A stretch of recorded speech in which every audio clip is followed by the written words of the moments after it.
Ogoni Kingdom, also known as the Ogonis, are one of the many indigenous people in Rivers State, the Niger Delta region of Nigeria. The Ogonis, being the largest tribes in Niger Delta region, approximately 500,000, lived in the 404 square miles of Ogoniland, where they have been for at least 500 years. They are a small minority in Nigeria, where the total population of 1.5 million of over 250 ethnic groups. The Ogoni are a diverse group made up of 6 kingdoms of Babi, Gokana, Kekana, Yokana, Eleme and Tai. The Ogonis have a close connection to the land and water, both physically and spiritually. The traditional lifestyle of the Ogoni is based on fishing in the river waters and farming yams and cassava. Ogoniland is suffering from the inimical effects of continuous oil production in their land, and reports have stated that due to oil exploration and exploitation activities, the area has become an ecological wasteland. Oil was discovered in Ogoni in 1958 by the multinational oil company Shell Petroleum Development Company. Shell collects 80% of its oil from Niger Delta. They have largely ignored the needs and well-being of the Ogonis and other tribes living in the areas where most of their profit comes from. Oil exploration has turned Ogoni into a wasteland. Streams and creeks are totally and continually polluted. The atmosphere has been poison charged as it is with hydrocarbon dioxide and soot emitted by gas, which has been flared 24 hours a day for over 35 years in very close proximity to human habitation. The 2012 report of the United Nations Environment Programme on the pollution of Ogoniland remains the most significant confirmation of the devastation of Ogoniland caused by oil exploitation in the Niger Delta region. Despite the urgency in the UNEP recommendations, not much has been done about the cleanup of Ogoniland. Over 5 years after, while other equally devastated parts of the Niger Delta have been neglected. African Arts and Media for Earth Initiative, AMA, Fellows as part of the East Niger Delta Eco-Journalism Workshop 2017 visited Goi and Bodo in Gokana local government area and Ogali in Eleme local government area of Rivers State, affected by oil spill, to find out the extent of devastation caused by the oil spill and its effects on the lives of the people. The basic problem with the land was the widespread oil pollution and contamination by the activities of Shell. It was observed that apart from the farmlands and fishing grounds, the devastation is already having a telling effect on the mangrove forests of the area and its ecosystem. A visit to Goi community will leave one in shock, as many residents, many of whom are farmers and fishermen, have been complaining that they are suffering as a result of the spillage, which has destroyed most of their means of livelihood. It's very hard for us to get clean water, and where we go to fetch water is inside our community and fetch it from the well. This place was a place where people will come and stay, where people will come and be fishing, and by so doing they will earn their living. But due to the explosion, due to the crude oil pollution, we are not able to come and fish here any longer. And if you see some of the farms around here, it's not as it was before. If the government can come here and clean the place, remove the oil from the place, if they can come and just to wash, to clean here, people have been dying. The air we breathe in is not natural. The air is contaminated, and as a result of that, people have been dying. The spill sites where remediation attempts amounted to little more than turning over contaminated soil was still black and encrusted with oil. High Chief Barizwa Do is the spokesperson of Goi community. Here is called Goi community, the first community that was founded by King Grisako. This community was a very hospitable community, very conducive for agricultural activities, very conducive for fishing activities.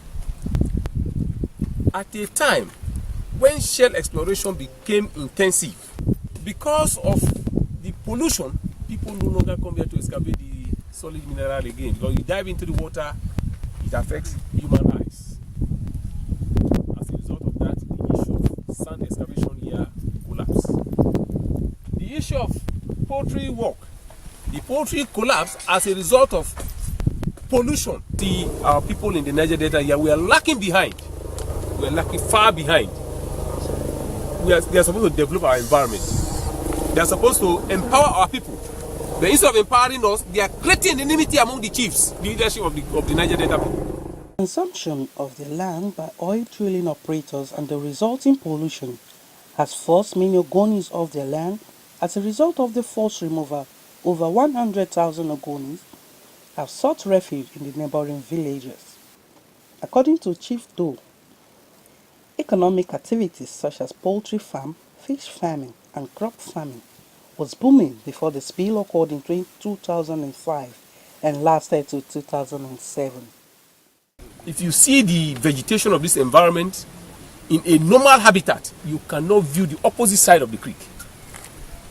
Here was filled with thick mangrove forest, and this mangrove forest was used as energy to the bakery. They were using the mangrove forest as timber for construction of houses, and they were selling it, making their money out of it. In the mangrove forest is where periwinkles and other fishes brew. Now that there is no mangrove forest, all the fishes that were supposed to settle here, take here as a hatchery, now fled into the high sea. Majority of the palm trees that we are here are dying in India. We are no longer productive again because it is close to the shoreline, and the heat of the crude kills plants. If you look at the people cultivating cassava, planting cassava, other economic crops at the shoreline, their production is zero. So when you are planting crops, you expect to eat some and sell some to sustain the family. But now they can no longer sell. Even to eat is not even enough. If you look at this, the creek now, usually when there is enough food production, you see people now that is fermenting cassava in the creek. But nobody ferments cassava here because if you ferment cassava here, what you eat is contaminated cassava.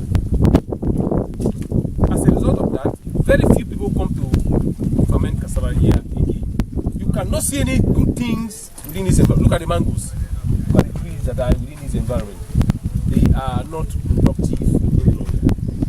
Only heat from this crude kills the economic trees. This dilapidated building before the spill was used as a bakery and a source of employment and revenue generation for his late father. He said Shell authorized them to close down the bread factory and vacate the place, claiming it was no longer safe for their consumption. The end of the poultry. Then the bakery, when High Prep came here about 6 or 7 years ago, they mounted a big board behind us there that we should vacate. If we don't live here, we are on our own. My father now asked, if you ask me to live here, where else do you think I should go? How will I feed while on self-exile? What will sustain me? They didn't tell us what to sustain us. Their next comment was that if we don't live here, we are on our own. And we left. We abandoned the bakery because the environmental people said we cannot produce bread within an environment that is highly polluted, contaminated. That the bread we are selling are contaminated bread.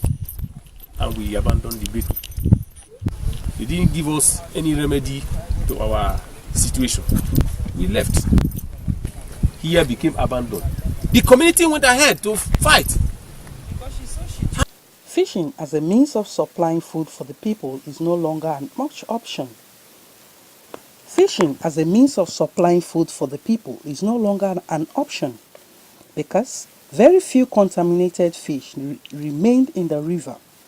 Our attention was drawn to these youths, whom despite the devastated nature and pollution of the soil and river, went scouting for seafood. We requested to open one of the crabs they got, and behold, we saw oil gushing out from the crab.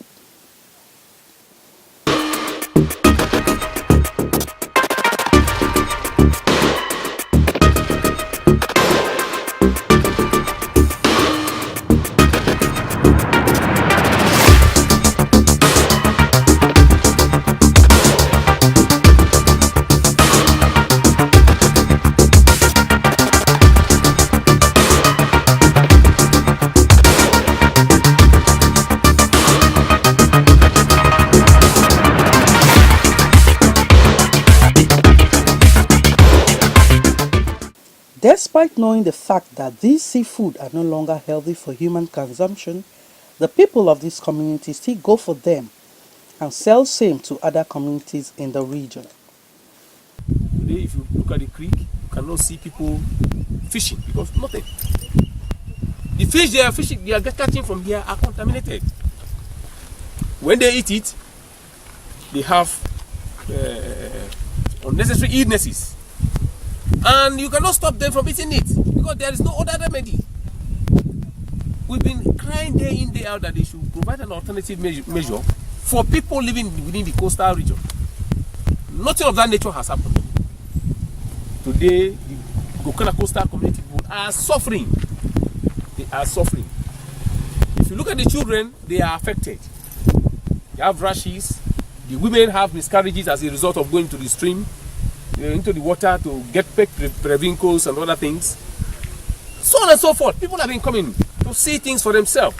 And at the same time, federal government have no medical record. Pollution from Ogoniland has the potential to reach and cross its boundaries, as well as entering Ogoniland from extreme sources. Oil pollution, once it reaches the creek, can shove back and forth with the tides. Large oil spill fill fish and agricultural crops and polluted water with serious effect to the communities affected, especially on dry and freshwater swampy zones, where spills are contaminated in a small area. At Bodo community, the case was not different. Chief Livenus K. Bell is the chairman of Bodo Council of Chiefs. This place. Because when I come back from school, I go to fish here, learn what I eat, and sell and buy my books. A lot of people in Bodo, when you see Bodo today, it's out of this water between ourselves. But when that 2009 spill came, it destroyed the whole system, the ecosystem, the mangrove, everything we had was destroyed. Before this time, you see, monkeys were all here. Agama lizard. Manatee, there's one big fish called manatee. We used to catch them right inside there. But now you can't pick anything. This water now is like a gas chamber. Nothing can live inside because of the pollution. It is so bad. Before you can fish now, you have to pass the Bonny River before you can see what to catch. You see how it destroyed. There was no fire burn, just oil that destroyed the rubbish place. That burned these places like this. It was just oil. By the time you step into the mud proper, you begin to see oil coming down with this sun. Just so that you see it more. Or if you step on this, they are trying to revive these ponds now. They want to bring it back to life. So it was destroyed. So you can see, if before we used to take boats and go to the creek, you see the extent of that. The place we did the flag off, it's just, if you pass through here, it's just somewhere where they are burning that fire.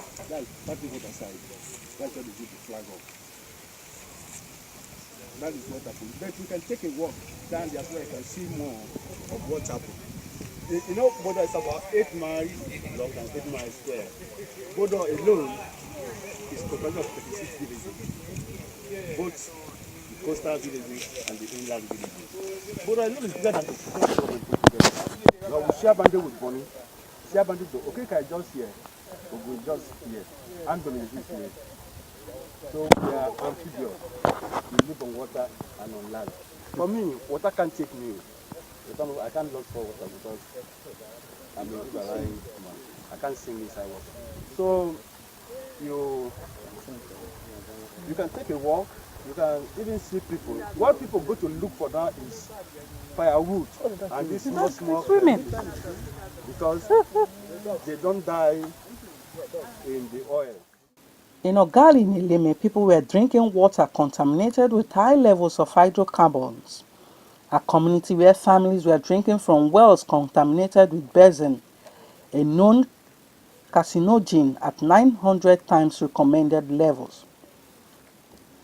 Though we cited a few balls in the community provided by the culprit Shell Petroleum, they were all under lock and key because the groundwater is contaminated and not safe for drinking, and the rainwater cannot be collected for drinking because it falls as acid rain.